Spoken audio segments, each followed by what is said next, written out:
The fog outside the window of 221B, Baker Street did not merely obscure the city, it seemed to be actively trying to smother it, a damp, suffocating blanket of gray that tasted of coal dust, wet pavement, and ancient, unspoken sins.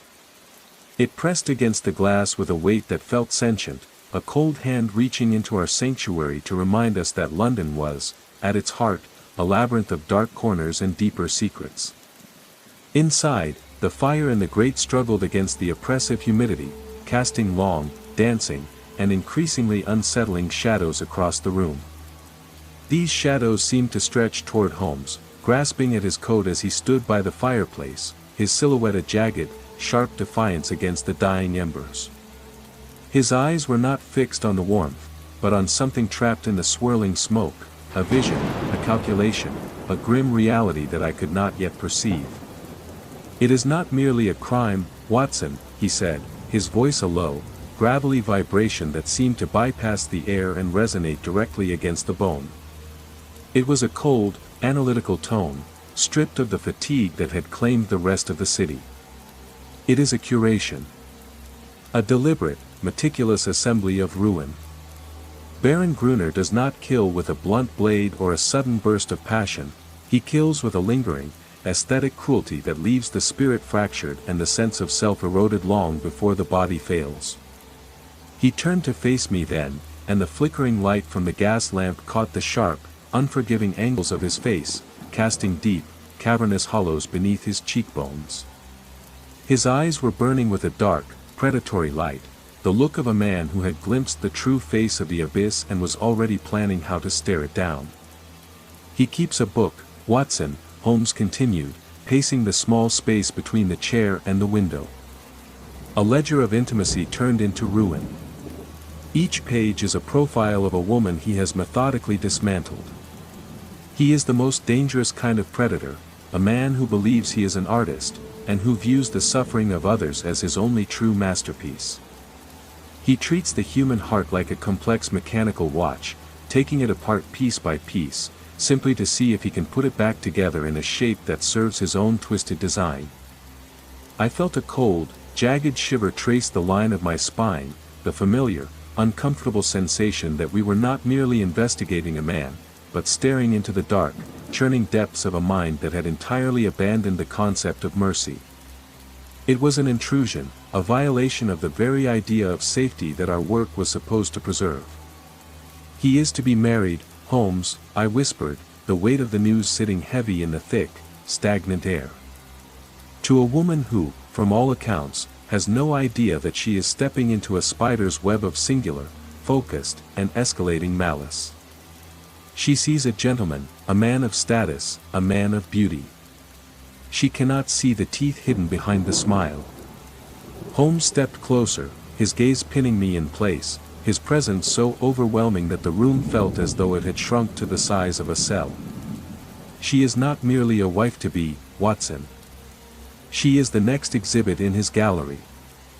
She is the final piece of the collection he has spent a lifetime refining. And tonight, we begin the audit of a monster. Prepare your courage, old friend. We are not going to a parlor or a courtroom. We are about to walk into a house that has been designed, stone by stone, to be a living, breathing instrument of torture." The silence that followed was absolute, a suffocating vacuum that seemed to draw the very warmth from the room, leaving us standing in a space where time itself felt suspended in anticipation.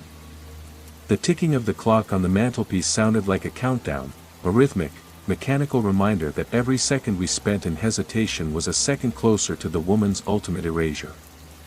"If he has his way," Holmes whispered, his reflection in the glass of the window looking ghostly and distorted, "she will not be the same woman by the time the wedding bells ring.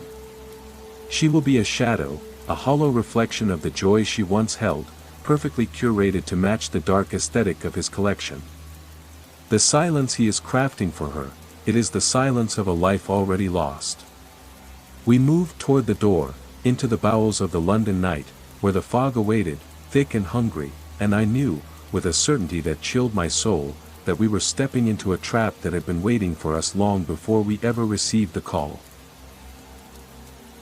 The carriage ride took us beyond the familiar, comfortable borders of London, into a district where the houses loomed like shuttered, sightless eyes. This was the edge of the city, a place where the infrastructure seemed to crumble into the surrounding marshlands, as if the earth itself were trying to reclaim the space from the rot of humanity. Gruner's estate stood at the end of a private road, a structure of black, porous stone that seemed to actively repel the moonlight. It did not stand upon the land, it brooded over it, a monolithic shadow that sucked the light from the sky. Everything about the grounds was curated to feel unnatural, the trees were pruned into jagged, weapon-like shapes that clawed at the fog, and the air held a strange, metallic sterility that defied the dampness of the night. I followed Holmes through the iron gates, the metals singing with a high-pitched, discordant whine as they swung shut behind us, the sound echoing long after we had stepped onto the gravel path. "Do you hear it?" Holmes whispered, his hand resting on the handle of his walking stick, his ears twitching as he scanned the darkness.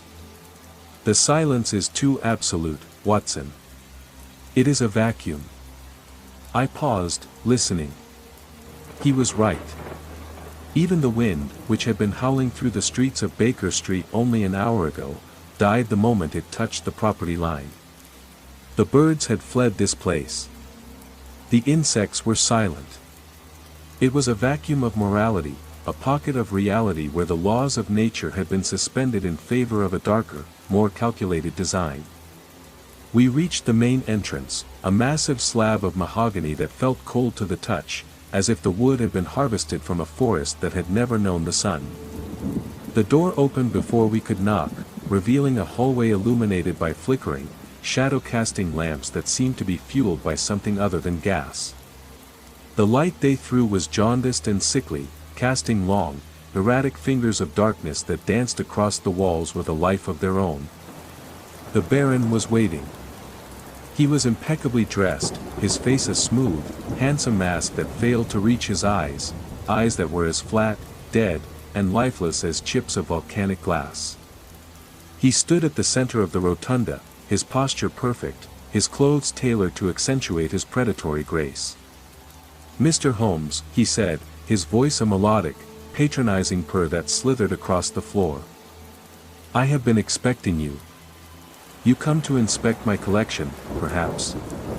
To see the art I have spent a lifetime gathering?" I stepped into the light, my hand tightening on the cold grip of my revolver, feeling as though I had just walked into the throat of a beast. This was not a man, it was a performance of humanity, a curated facade built to house a void of absolute, unfeeling malice. The air around him hummed with the electric tension of a trap that was already snapping shut. The Baron smiled, and for the first time, I saw the true face of the predator, a man who found the prospect of our murder to be a source of genuine, intellectual amusement. He gestured toward the depths of the house, his hand inviting, his expression welcoming, yet every movement was calculated to ensure we were positioned exactly where he wanted us. I realized then that the house was not merely a building, it was an extension of his own psyche, a maze of mirrors and echoes designed to break the will of anyone who dared to look too closely at the contents of his ledger. We were in the center of his masterpiece, and the performance was just beginning. I looked to Holmes, but he was staring at the Baron with a look of cold, clinical appraisal, already dissecting the monster in front of us, already searching for the seam in the facade that would cause the entire house of cards to collapse. But for now, we were merely guests, invited to witness the first act of a tragedy that had been written long before we walked through that freezing, black door. We were led into a room that defied the dimensions of the manor, a space that smelled of expensive, curing leather, old, damp rot, and a faint, sickly sweet aroma of cheap perfume clinging to long-dead, suffocated memories. The walls were lined with thousands of books, but these were not volumes of literature, science, or history. Each spine was inscribed with a single, handwritten name, Clara, Eleanor, Beatrice, and dozens more that I did not recognize, names of women who had once existed, once breathed, and once loved, now reduced to mere trophies in this vault of human suffering. The Baron moved through the room with the predatory, fluid grace of a black panther, his long, thin fingers trailing over the spines with a disgusting, tactile reverence that made my skin crawl and my stomach heave with violent revulsion. "Each one is a story of total surrender," he murmured, casting a glance back at us over his shoulder, his eyes glinting like polished glass. "The beauty is not in the acquisition, Mr. Holmes, but in the slow, agonizing, and systematic erosion of the subject's will. It is the exquisite art of watching a person unmake themselves until nothing remains but the raw, trembling meat of their own broken identity." He walked to a heavy, iron-bound cabinet in the center of the room and placed his hand upon it, the iron cold and dark against his pale, bloodless skin. "You seek the truth, do you not? The truth is here. My life's work. A catalogue of every tear, every plea, and every final, desperate, wet gasp of those who were foolish enough to believe in my affection. Every page is a record of a soul that has been successfully calibrated and crushed to my specific, sadistic requirements." Holmes did not flinch, his face remained a mask of ironclad, stony detachment, though I could see the pulse jumping rhythmically in his neck, a sign of the profound, controlled, and lethal rage he was keeping locked behind his clenched teeth. "You think this is a legacy, Gruner," Holmes said, his voice hard as flint, cutting through the stagnant, tomb-like air of the library. "But it is a confession. And a confession is a leaden weight that will eventually pull you down into the black mud, no matter how deep you bury it." The Baron laughed, a dry, rasping, empty sound that echoed in the high, vaulted ceiling, devoid of any genuine mirth. It was the sound of a hollow, rusted machine mimicking human emotion. "Wait. On the contrary, Mr. Holmes. It is my buoyancy. Without these accounts, I would be nothing but a man, subject to the whims of fate and the pathetic, sickening frailties of emotion. With them, I am a god of their small, hollowed-out, and pathetic universes. I am the only reality they are permitted to know before they cease to exist." I looked at the cabinet, knowing that inside were the shattered, pulverized lives of women who had once had hopes, dreams, and futures, all reduced to ink on dry parchment for this monster's vile delectation. The room seemed to shrink around us, the shadows stretching and clawing at our feet like reaching, spectral hands, and the books themselves felt like they were watching us, an archive of agonizing trauma waiting for the next victim to be added to the shelf. I realized with a sickening, paralyzing, and ice-cold clarity that the Baron didn't just want to destroy his new bride, he wanted us to witness the entire, gruesome process. We were to be the final, unwitting footnotes in his grand, grotesque, and blood-soaked masterpiece. The very air in the room felt suffocatingly heavy, as if the collective, concentrated grief of 1,000 stolen, tortured lives was pressing down on our chests with a physical, crushing force, making it difficult to breathe, difficult to think, and even more difficult to remain the rational man I had prided myself on being. Every instinct I possessed screamed at me to flee, to burn this place to the ground and scatter his ashes to the winds, but we were trapped in the heart of his dark design, and the Baron was merely waiting for the moment he would decide we had seen enough to be worthy of his final, definitive, and agonizing lesson. The library was not a room for reading, it was a room for documenting the clinical process of murder, and we were standing directly in the center of the intake pipe, mere seconds from being ground into the same dust. The atmosphere in the house shifted, the air growing thick, syrupy, and heavy with the sharp, acrid, throat-closing sting of ozone and chemical decay. We were led into an annex off the library, a laboratory where the Baron's scientific curiosities were kept in glass jars, rows upon rows of pale, floating specimens that defied all biological classification. Shelves were filled with glass vials containing liquids that shimmered with an oily, unnatural, and sickly luminescence, corrosives, poisons, and reagents meant to strip away the mask of the human form with horrific, surgical precision. "Beauty is fleeting," the Baron remarked, picking up a vial that swirled with a viscous, translucent fluid, the light catching it in a way that made it look like cold, liquid starlight. "But the damage? The damage is permanent. It becomes the true, wretched definition of the person. It is the final, unchangeable, an agonizing state of the soul after I have carved my will into it. I looked into the liquid, seeing my own reflection distorted in its churning surface, warped, bloated, and utterly unrecognizable, as if I were staring at a version of myself that had already been hollowed out and left to rot in the dark. "You have a singular, sick fascination with scarring, Baron," Holmes said, his eyes scanning the room with the lethal, calculating intensity of a cornered predator, noting every trap, every potential exit, and every hidden mechanism embedded like jagged teeth within the very architecture of the space. "Perhaps it is because you fear the flaw in yourself. Perhaps you are so desperate to see others broken, flayed, and ruined because you cannot bear the thought that you are, in fact, the most fractured, hollow, and pathetic object in this entire collection." The Baron's porcelain mask flickered, just for a fraction of a second, a tremor of genuine, raw, and terrifying, vein-popping rage rippling behind his handsome, frozen features like something thrashing under thin ice. The room seemed to grow deathly cold, the light from the overhead lamps dimming as if the house itself were drawing a sharp, shuddering breath to contain the inevitable explosion of his boiling temper. "The flaw is what makes them human," he snapped, his voice losing its melodic, aristocratic veneer and dropping into a jagged, serrated, and razor-sharp whisper that felt like a blade against my skin. "And it is the flaw that I delight in exposing. I don't just destroy the soul, I ensure the vessel is rendered incapable of ever being desired, ever being seen, ever being human again. I reduce them to weeping, featureless mounds of meat." I noticed a bucket placed prominently near the center of the room, filled to the brim with the same shimmering, lethal, and corrosive liquid, a substance so potent and hungry that it hissed when a stray drop hit the stone floor, the sound like a viper preparing to strike at my throat. The scent of the chemical was suffocating, an overpowering, biting sting that burned the delicate lining of my throat and made my eyes water with a hot, stinging fluid with every frantic breath I drew.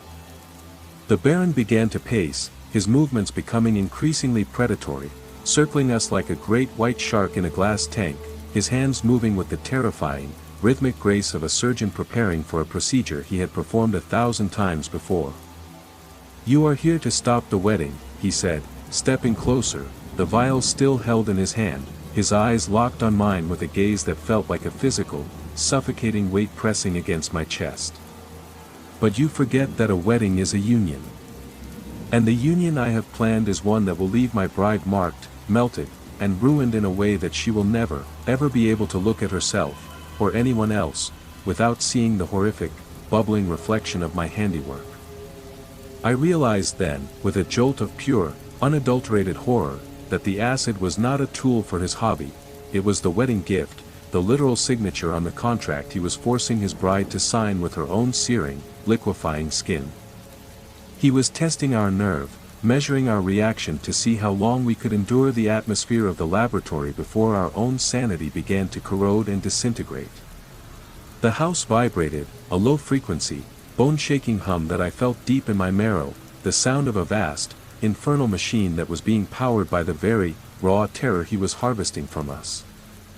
I gripped my revolver, my knuckles turning white and skin-splitting, knowing that we were standing on the precipice of a nightmare so profound, so visceral, that words would never be able to capture the absolute, consuming darkness of it. We were not merely guests in a house of curiosities, we were the next batch of raw, screaming material for his work, and the Baron was simply waiting for the moment he would decide we were finally ready to be refined into something he could possess, break, and discard. The Baron's manor was beginning to reveal its true, blasphemous geometry, a shifting architecture that was not a residence, but a series of interconnected, predatory cells designed for systematic psychological attrition and total sensory collapse. Every wall, every floor, and every ceiling was constructed from highly polished glass or dark, soul-sucking obsidian, forcing us to constantly confront our own deteriorating, pallid visages. The mirrors were not flat, they were maliciously convex and concave, distorting our forms into raw, screaming agony, elongating our limbs into spindly, insectoid horrors, and bloating our faces until we looked like grotesque, nightmarish parodies of ourselves festering in the dark. "You see yourselves, don't you?" Gruner whispered, standing just out of reach in the center of a claustrophobic corridor of mirrors, his voice multiplying, echoing from a dozen different directions like 1,000 frantic whispers inside a single skull. The detective and the doctor. Frayed. Tired. Surrounded by a decaying reality you cannot parse. You look for logic, Mr. Holmes, but logic is merely a brittle lens, and I have shattered the lens into a billion weeping, jagged pieces. Holmes was staring not at the Baron, but at the reflection of the floor, calculating the thickness of the glass, the tension of the hinges, the exact weight of the floorboards, and the lethal, bone-crushing potential of the trap waiting to snap shut. You are obsessed with reflections because you have no core, Gruner, Holmes replied, his voice calm, steady, and dangerously, freezing cold, refusing to be shaken by the cacophony of his own distorted, mocking voice. You are a hollow, rotting shell, reflecting back the horrors you inflict because you cannot bear to look at the vast, yawning nothingness inside. You need these mirrors because, without the images of your victims and the ego projections of your own diseased psyche, you are simply a blank, terrifying space in the fabric of reality. The Baron lunged, not at us, but at the mirror nearest to him, his fist smashing through the glass with a wet, sickening crunch of breaking finger bones and the explosive, serrated splintering of razor-sharp shards that sprayed the air like shrapnel. He didn't scream. He stood there, blood running in hot, dark rivulets down his hand, staring at the jagged, raw meat wound he had inflicted upon his own reflection, his handsome face contorted into a mask of pure, unadulterated, and ecstatic madness. "I am not nothing," he shrieked, his voice straining, the handsome, aristocratic mask finally cracking to reveal the raw, pulsing, maggot-ridden hatred beneath. "I am the hand that writes the history. I am the one who defines what is left when the humanity is stripped away. I am the architect of the final form." I felt the house vibrate around us, the mirrors buzzing with a high-pitched, harmonic, teeth-rattling resonance that made my skull feel as if it were splintering, as if the very atoms of the building were shrieking in protest at the violation of natural law. The room wasn't just a hallway, it was a sensory deprivation chamber turned inside out, a place where reality was being filtered through the distorted, bloody lens of a psychopath's perception, turning the very air into a viscous soup of dread. I realized with a jolt of soul-piercing terror that the Baron was using the reflections to influence our perception of space and time, to break our focus, to make us believe that there were more of him, or that we were already trapped behind the glass, doomed to live out our lives as screaming, translucent ghosts in his infernal, grinding machine. The air in the corridor was growing thin, the smell of ozone and wet, metallic copper becoming so overpowering that I felt my senses beginning to fray and unravel at the edges like burning parchment. "Focus on me, Watson," Holmes commanded, his voice a sharp, anchoring tether in the swirling, nauseating, and vomit-inducing chaos of the room. "Do not look at the reflections. The man is right there. He is brittle. He is breaking. Do not let the house convince you that the nightmare is anything more than a man with a hammer." But looking at the Baron, I saw the absolute, terrifying truth. He wasn't just breaking the mirrors, he was trying to shatter the fragile boundary between himself and the hungry void he worshipped, and we were standing in the path of the flying, blood-slicked shards, waiting to be gutted and opened by his glorious, suicidal collapse. The floor beneath us shuddered with the force of a tectonic shift, and I knew that the next act of the performance was about to demand a much higher, bloodier price than either of us could afford to pay. The Baron led us away from the fractured corridors into an observation deck that overlooked a vast, subterranean chamber, a place of clinical, white-tiled silence that chilled me to the marrow. Below us, rows of empty, high-backed chairs were arranged in a perfect, geometric circle, all facing a central altar of surgical steel that gleamed under the sterile, overhead lights. It was not a ballroom, nor was it a study. It was an operating theater designed for the deliberate, methodical disassembly of the human spirit. "This is where the transformation happens," he said, his voice regaining its chilling, aristocratic composure, as if the outburst in the mirror hall had never occurred. where the object becomes the subject of the final lesson. Where the vanity of being human is stripped away, layer by agonizing layer, until only the pure, malleable essence remains. And what lesson is that? I asked, my voice echoing in the vast, hollow space, feeling unnervingly small against the clinical scale of the room. I felt a cold, metallic taste in my mouth, the byproduct of the sheer dread saturating the air. That love is a fiction created by the weak to hide from the reality of dominance, he replied, gesturing toward the chairs with a casual flick of his blood-stained hand. And that the only way to truly possess another person is to ensure that they are entirely, irrevocably dependent on your mercy. When they realize that their entire existence is a construct of your will, they don't fight. They surrender. And in that surrender, they become something beautiful, something permanent. I looked down at the altar and saw the instruments of the trade, scalpels, clamps, jars of acid, and fine-gauge needles, all laid out with a precision that bordered on the religious. It was not a place of surgery, it was a place of systematic, aesthetic evisceration. The sight of the instruments made my gorge rise, the sheer, cold-blooded efficiency of it all confirming that this was no sudden, passionate crime, but a decades-long pursuit of systematic cruelty. You have a bride, Gruner, Holmes said, his eyes scanning the instruments, noting the dried, brownish stains on the steel, remnants of previous lessons that had not been fully scrubbed away. And you intend to bring her here. You intend to subject her to this process, to this mockery of a transformation, as a wedding gift. You are a man who fears the autonomy of others so much that you would rather destroy them than be challenged by their independence. She is the pinnacle of the collection, Gruner said, a genuine, terrifying heat in his voice, his eyes widening with a fanatical intensity. She is the only one who believed I was capable of genuine affection. To shatter that belief, to watch that light go out in her eyes as she realizes the truth, that is the ultimate victory. It is the perfect conclusion to the work. I felt a rage so pure and so cold that it stripped away my fear, leaving only a single, burning purpose. The man below us was not a monster, he was a cancer, and he had to be cut out, or the rot would continue to spread until it had consumed everyone who dared to dream of a different life.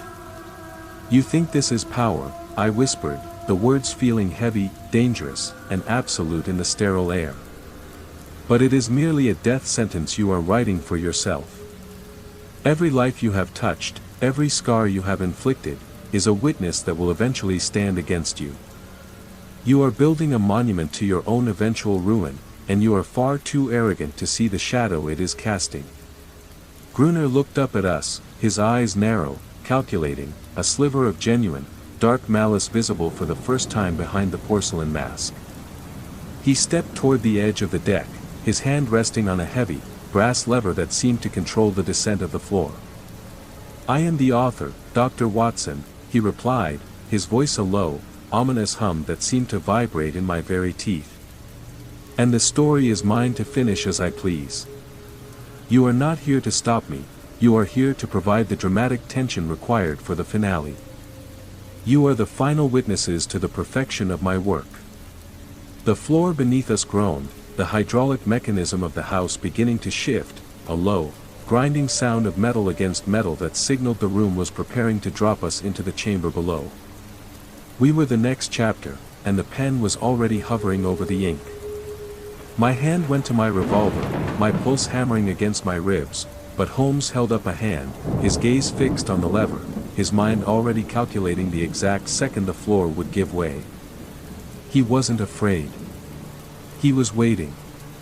We were being dropped into the heart of the machine, but for the first time, I saw in Holmes's expression that we had arrived precisely where we needed to be.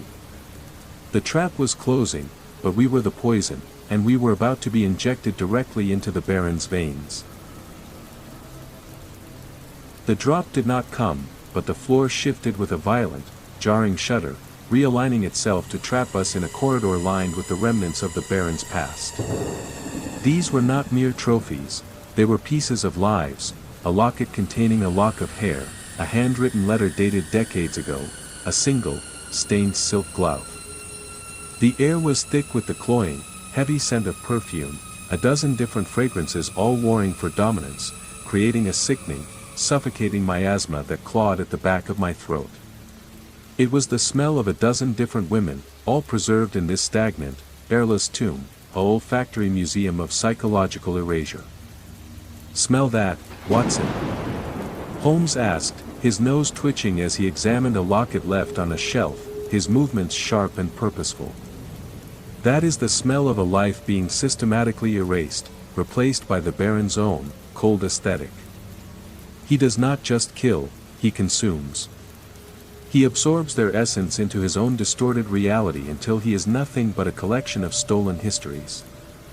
I saw the names again, Clara, Beatrice, Helena, and for the first time, I felt the presence of the women themselves. Not as ghosts, but as a lingering, mournful energy that saturated the very walls of the manor, a residual imprint of their suffering that made the atmosphere feel thick and pressurized. The Baron wasn't just a killer, he was a parasite who fed on the identities of his victims, absorbing their memories to fuel his own, distorted sense of self, creating a feedback loop of misery that sustained him. "He doesn't just destroy them," Holmes murmured, a note of grim, scientific fascination in his voice as he noted the specific arrangement of the objects. "He creates a shrine to his own capacity for cruelty, and he expects the world to bow before it. He thinks that by cataloging them, he gains ownership over the infinite. He is, in his own mind, a collector of souls." The corridor narrowed, the walls beginning to pulse with a faint, rhythmic, organic heat, as if the house itself were breathing in anticipation of the next act. The architecture was changing, the wood and stone becoming an extension of the Baron's own diseased physiology, the lines between the structure and the man becoming increasingly, terrifyingly blurred.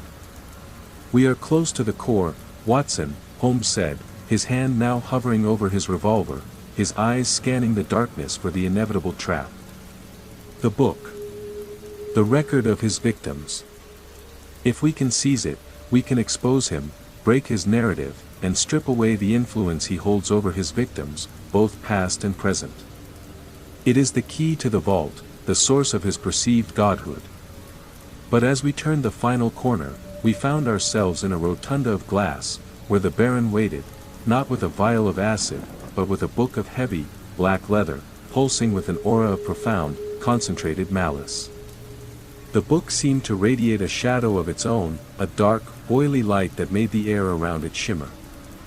"You want to read the stories?" he asked, his voice smooth, inviting, deadly, a sound that seemed to pull at the sanity of the room.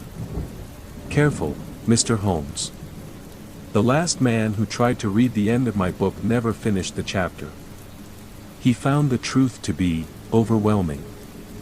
I stood before him, the scent of the perfume so thick it tasted like rot in the back of my throat, and realized that we weren't just hunting a man. We were hunting a virus, and we were currently deep inside its bloodstream, navigating the very anatomy of his madness. The Baron smiled, and it was the smile of a man who knew that even if he were to fall, he had already poisoned the well. He was not afraid of our arrival, he had been waiting for it, because he believed that we, too, would be consumed by the story he had written. "The book is the truth," I said, my voice sounding hollow and small against the overwhelming gravity of the rotunda. "But it is a truth written by a hand that has forgotten what it means to be human." Gruner chuckled, a low, rasping sound that seemed to come from the floor beneath us. "Humanity is a weakness, Doctor. It is a filter that prevents you from seeing the raw, beautiful potential of absolute control. I do not care for your morality. I care for the completion of the work." He opened the book, and for a fleeting second, I saw a flash of imagery that seared itself into my retinas, faces, voices, scenes of unimaginable cruelty, all swirling in a vortex of ink and agony. We were standing in the heart of the machine, and the Baron was turning the final key. The trap wasn't just closing, it was beginning to digest us. The book lay open in the Baron's mangled hand, its pages thick, textured like cured skin, and inscribed with an ink so dark it seemed to absorb the light from the room. Under the flickering, jaundiced glare of the gas lamps, the words appeared to squirm and shift, a microscopic hive of black insects crawling across a field of bone. "This is the record of my art," Gruner said, his voice dropping to a smooth, inviting whisper that felt like a physical pressure against my eardrums.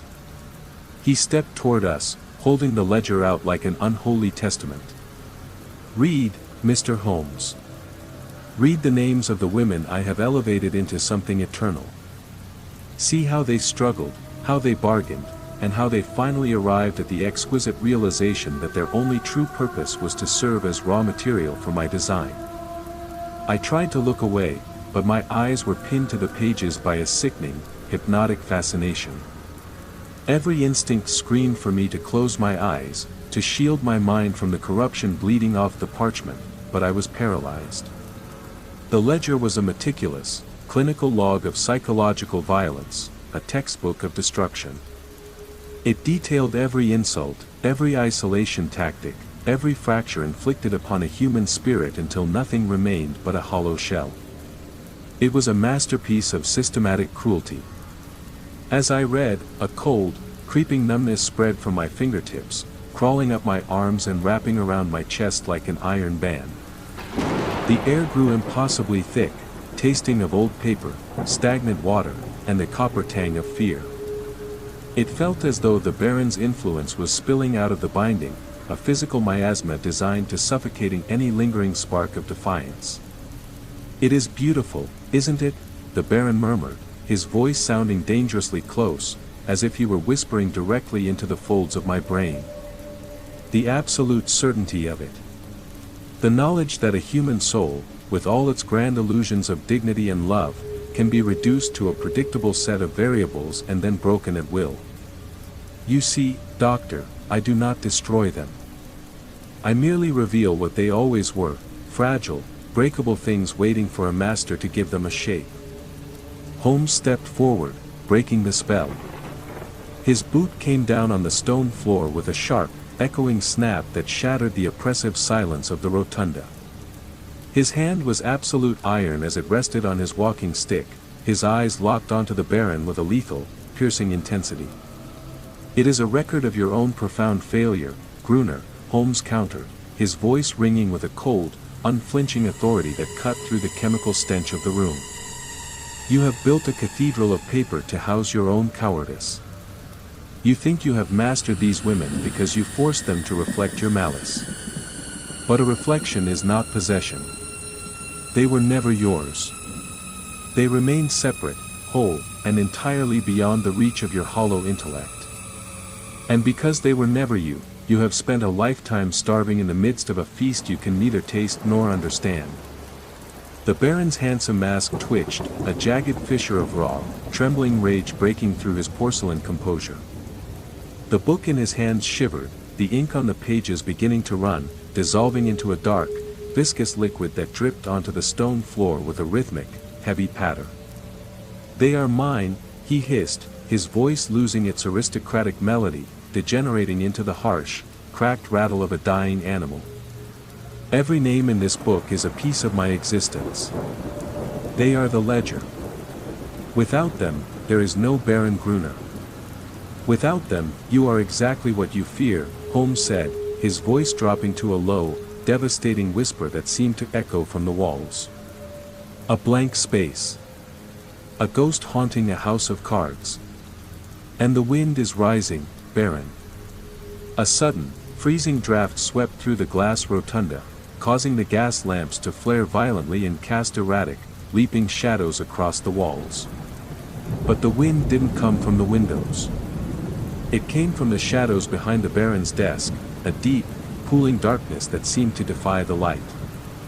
I saw a shape materialize from the gloom, a silhouette so solid and purposeful that it drew the very breath from my lungs.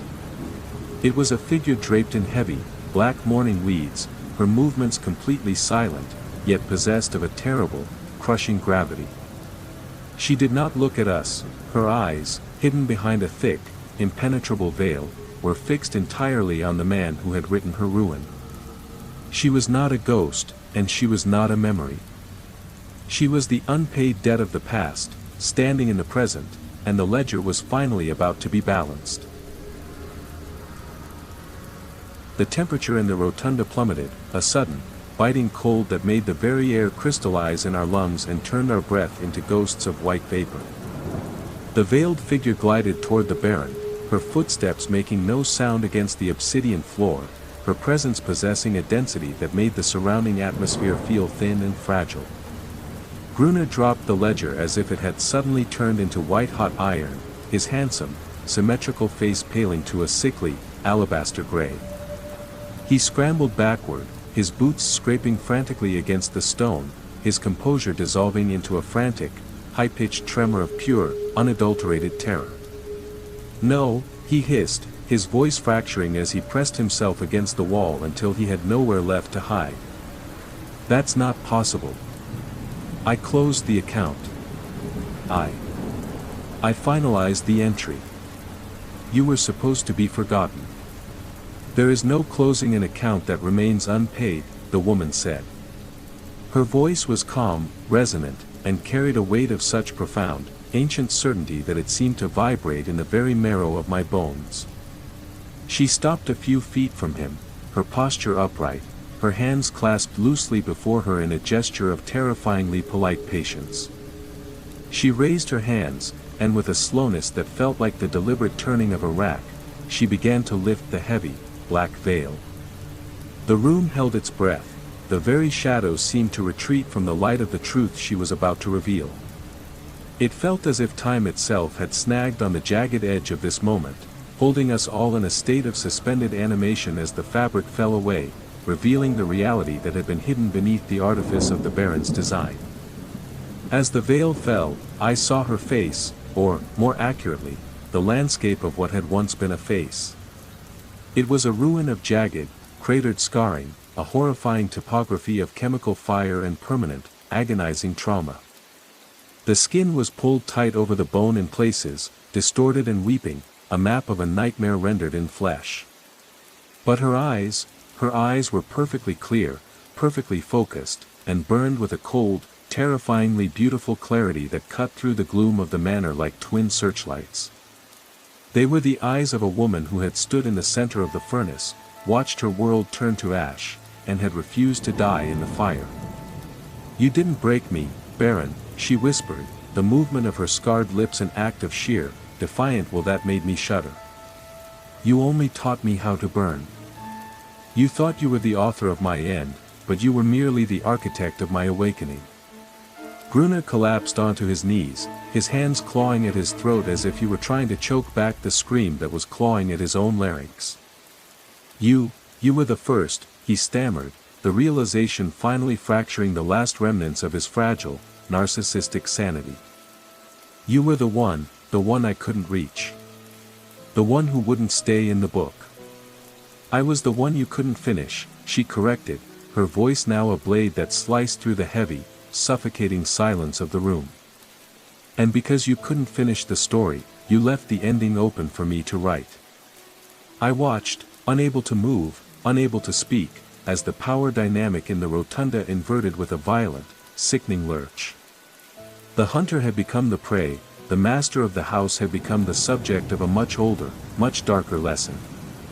The ledger of his life lay on the floor, its pages fluttering in the sudden, phantom breeze, the ink stains spreading like a dark, expanding tide across the obsidian. The Baron was no longer the handsome predator who had greeted us at the door. He was a small, broken thing, a man who had spent his entire life building a cage, only to realize that he had inadvertently constructed his own tomb. The woman stepped closer, her silhouette looming over him, and for the first time, I realized that she wasn't just here for revenge. She was here to return him to the void he had so recklessly invited into his life. The room felt as though it were constricting, the walls closing in, as the final chapter of the Baron's masterpiece began to unfold in a way he had never imagined in his most twisted, creative fever dreams. He was the author, yes, but he had finally lost control of the narrative, and the ending was going to be written in a language he could no longer interpret. The Baron crawled backward, a broken, whimpering husk of the man who had styled himself a god of his own small, perverse universe. His movements were jerky, uncoordinated, driven by the frantic, animal instinct to escape a predator he could no longer categorize.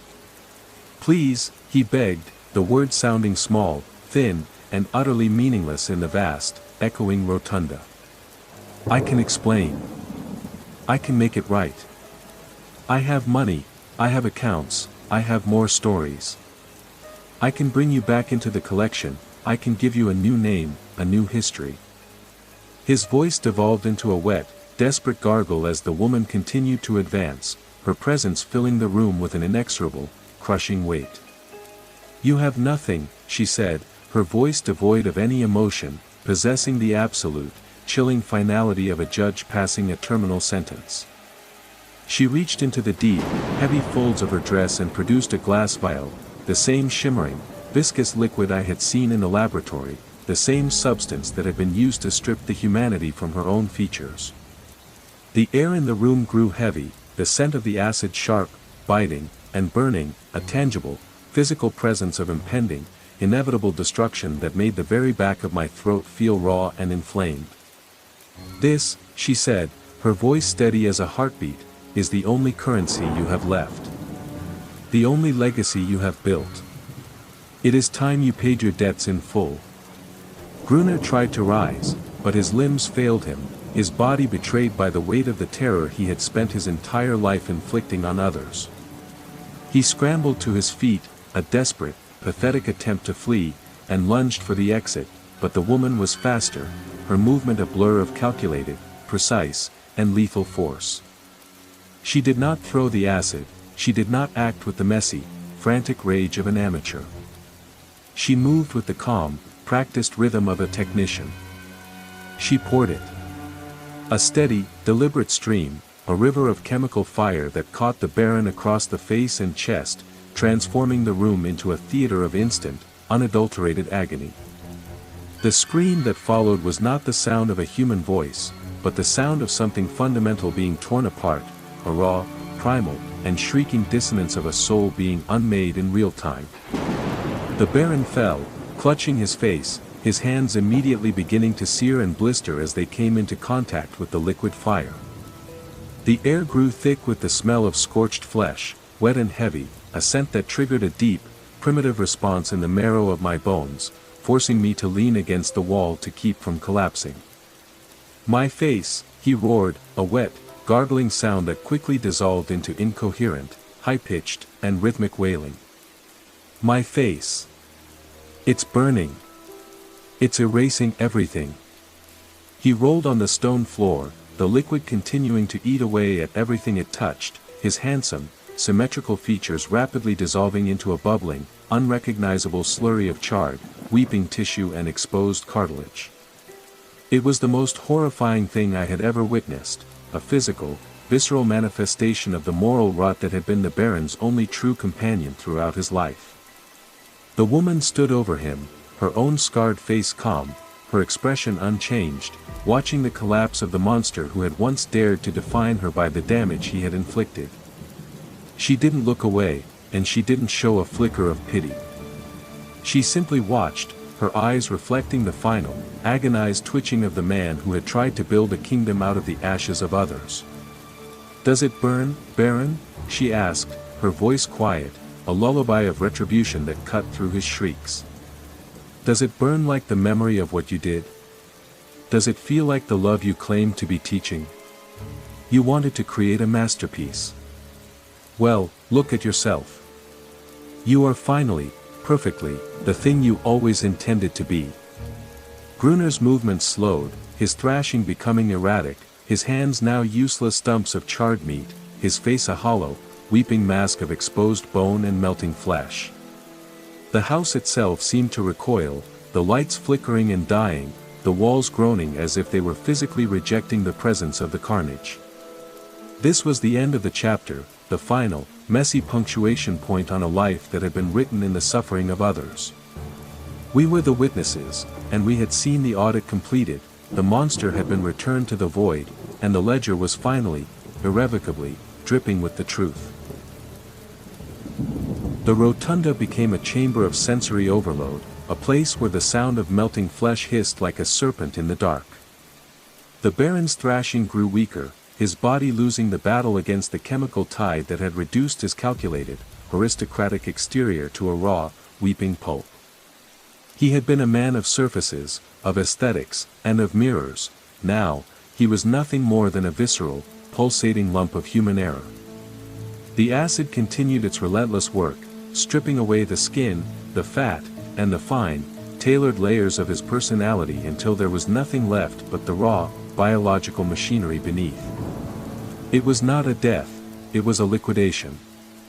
The Baron, who had spent decades meticulously crafting his image, was being erased by the very instrument he had used to define the boundaries of his own cruelty. I found myself unable to look away, the sheer horror of the transformation locking my gaze in a state of traumatic paralysis. The smell, sweet, metallic, and utterly sickening, filled every corner of the rotunda, clinging to my clothes and the very walls of the house. It was the scent of total moral collapse. The woman stood over the remains of her architect, her figure cast in long, dancing shadows that seemed to pulse in time with the Baron's final, erratic gasps. She looked less like a human being and more like a pillar of judgment, a living embodiment of the consequences he had spent his entire life trying to outrun. There was no triumph in her posture, only the heavy, wearisome gravity of a job that had finally reached its conclusion after years of gestation in the dark. "Is this the masterpiece you envisioned, Baron?" she whispered, her voice a low, vibrating hum that barely cleared the ambient sound of the chemical bubbling. "Is this the symmetry you demanded? You wanted to strip away the mask to find the truth, but you forgot that the mask is all that keeps the world from seeing what lies beneath." The Baron's hands, now skeletal and charred, clawed at the stone in a final, futile attempt to drag himself toward the edge of the rotunda, but he had no face left to scream with, only a wet, bubbling aperture that leaked a mixture of blood and chemical byproduct. The house, sensing the death of its creator, began to moan, the high, rhythmic frequency of the mirrors finally peaking and then shattering. Glass shards rained down from the vaulted ceiling like diamonds falling into a slaughterhouse, embedding themselves in the stone, the wood, and the cooling corpse on the floor. The rotunda was becoming a graveyard of reflections. Every mirror, every polished surface that the Baron had used to observe his victims was now a jagged, broken instrument of light, casting fractured, distorted glimpses of the scene in every direction. It was as if the reality of the room itself was being torn to shreds, a chaotic, multifaceted destruction that mirrored the total annihilation of the man at the center of it all. I felt a piece of glass graze my cheek, a thin, stinging line of blood blooming where it touched, but I didn't move. I was watching the end of a legend, the final, desperate collapse of a predator who had believed he was untouchable. "The work is finished," she said, finally turning her gaze toward us. Her eyes, those clear, terrifyingly beautiful windows, seemed to look through us, past us, and into the very core of the void that lay beyond the manor. She didn't look like a woman who had just exacted vengeance, she looked like a woman who had finally been granted permission to stop being a weapon. She stepped over the steaming, unrecognizable heap that had once been Baron Gruner and began to walk toward the exit, her footsteps light, almost buoyant, as if the weight of the last decade had been lifted from her shoulders in a single, chemical strike. She left the ledger behind, left the house behind, and left the memory of her own trauma behind, walking into the dark of the London night as if she were stepping into a clean, empty room. I looked down at the Baron one last time. There was nothing left to record. The man who had once been the center of this twisted, rot-filled universe had been reduced to a footnote of viscera and shadow. The house was settling, the moaning of the structure beginning to subside into a final, heavy silence, and the scent of the acid was already beginning to fade, replaced by the cool, damp breath of the London fog bleeding in through the broken mirrors.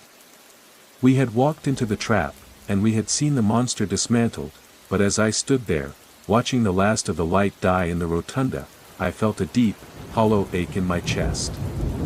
We had solved the case, yes, but the cost had been the absolute, total erasure of humanity in this place.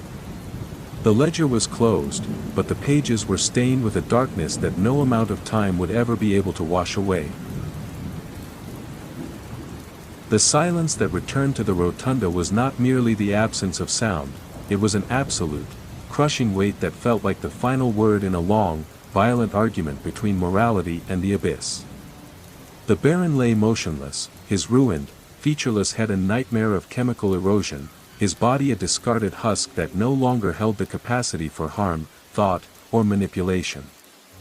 The glass from the shattered mirrors lay scattered across the floor like a field of fallen stars, reflecting only the dark, empty ceiling and the lingering, spectral smoke of the destruction. The woman had vanished into the fog as quietly as a whisper, leaving behind nothing but the cold, stagnant air and the realization that the game had truly, finally concluded.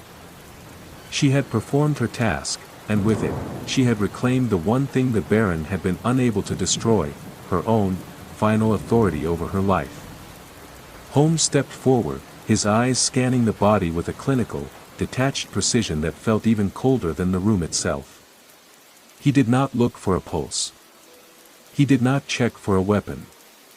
He stood still, his silhouette tall and imposing against the wreckage, and let out a breath that seemed to carry the tension of the entire night away with it. "The ledger is closed, Watson," he said, his voice a flat, dead thing that echoed in the vast, hollow space. "The account is settled. There is nothing left to record here, no further data to extract, no more patterns to identify. The machine has stopped, and the architect has become the foundation for his own failure." We walked out of the manor, the heavy, iron-bound door groaning as it swung shut for the last time, sealing the rotunda in a tomb of its own design. The world outside felt impossible, almost surreal in its mundane continuity.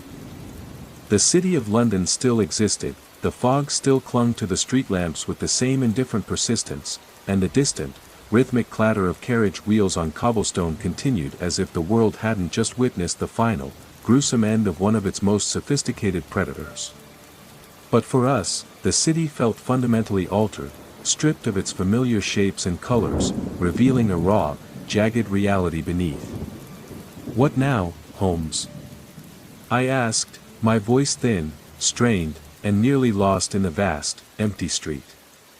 I felt a hollow, aching exhaustion in my bones, a physical manifestation of the psychic weight I had been carrying since the moment we stepped through the gates. I looked back at the house, a black, brooding silhouette against the gray, churning sky, and realized that it was now just a building, empty, silent, and devoid of the malice that had given it its structure. It was an object stripped of its purpose, a shell of stone and glass that had lost its meaning the moment the Baron stopped breathing. "Now," he said, pulling his coat tight against the encroaching chill, his gaze fixed on the horizon where the first, weak light of dawn was beginning to bleed into the sky, "we try to remember that the world is capable of something other than ruin. We have spent our lives documenting the darkness, Watson, but we must not let it become the only language we speak. The hunt is over, the monster is dismantled, and the ledger has been burned in the very fire it ignited. It is time for a different kind of record." We walked back toward Baker Street, the silence of the night wrapping around us like a shroud, and for the first time in my life, I felt the terrifying, absolute weight of my own humanity, fragile, breakable, and completely, utterly free. The patterns were gone. The case was solved. There was no more script to follow, no more roles to inhabit, and no more questions to answer. We had reached the boundary of the narrative, and as I looked at the flickering gaslight of our window in the distance, I knew that the story had finally, mercifully, come to its end. The darkness that had defined our pursuit felt like home, it was cool, quiet, and profoundly empty. And as the last vestige of the manor dissolved into the morning mist, I understood the final truth. The hunt was never about finding the killer, it was about finding the exit from the cycle of his madness. And now, at long, long last, we were out. The cycle of the ledger was shattered, the ink was dry, and the book was permanently, irrevocably closed. There is no more data to analyze. There is no more evidence to present. Only the silence of the street, the cold air on my face, and the profound, beautiful emptiness of a day that was finally, truly, our own to live. The story ends here.